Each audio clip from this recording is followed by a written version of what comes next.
For this tutorial, we're going to take a look at how to change a domain's DNS. And the DNS is the address that web servers will try to find to locate your web address.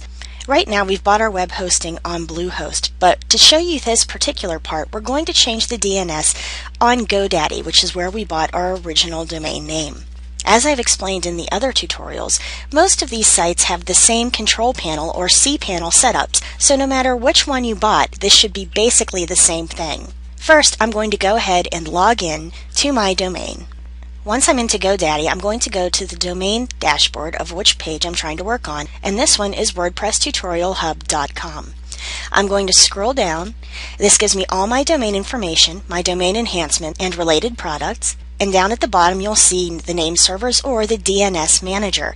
The DNS is a domain name servers manager, and right now this gives you the information you need on the DNS. Over here you see it says ns05.domaincontrol.com.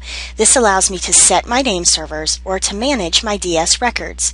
Now if I want to, say, use the Bluehost hosting that I'd gotten earlier, I could go into the domain manager, pull up my name servers tab, and it shows me what right now my DNS is for this site, which is ns1.bluehost.com, and it also shows me the IP address.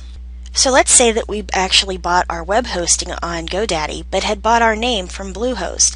So what I would do to change the name servers would be either to click Set Name Servers and then choose whether you want to park your domain, if you want to forward your domains to your correct website, if you have a hosting account with domains, or if you have specific name servers for your domains. Let's say that I wanted to redirect from the website that hosts my name to the actual website that I have on my hosting.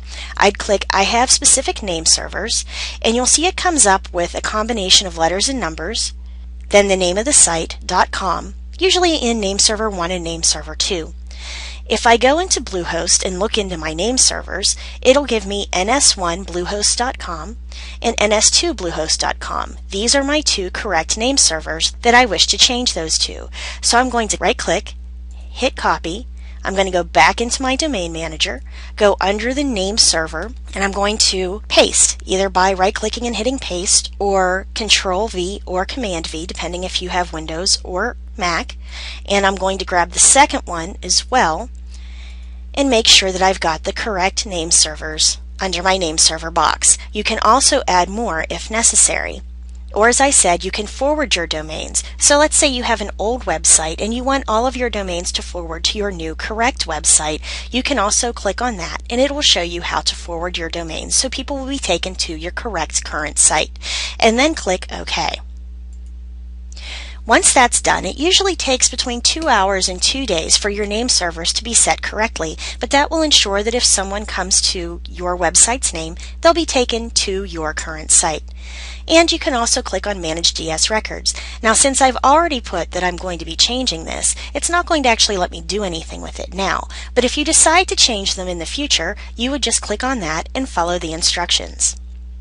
This also shows you your DNS manager, and if you need your calendar, email, fax, or any of that DNS information, this is the information for those. Now there's usually one other way to forward all of your domains, and this one, in case you're using a cPanel, I'm going to show you in Bluehost, because as I said, most cPanels are pretty much the same depending on which hosting service you get. And if you scroll down, you'll see in the cPanel it has that you can go to your domain manager. If you go into your cPanel, you'll see that you can also go to redirects, and this will redirect any old website name you already have, and it can be redirected to your new website. So what you would do is make it permanent or temporary, and then put in all public domains that are under the name that you have bought. In this case, it's going to be WordPressTutorialHub.com. And also if you have a backslash, so let's say if you have a subdirectory that is members or specials, something like that, you can put that backslash in that subdirectory in and then redirect it to the website where you want it to go. You'll also have a choice if you want to only redirect if people type in www, if you want to redirect with or without www, because not all people use the www at the beginning, or if you don't want to redirect if the person uses www. And click Wildcard Redirect if you want to make sure that every subdomain for this site will go back to the appropriate domain, and click on Add. So those are two different methods of going in and setting your name servers and forwarding your websites if necessary. I hope you enjoyed this tutorial, and I look forward to teaching you the next time. Thanks for listening.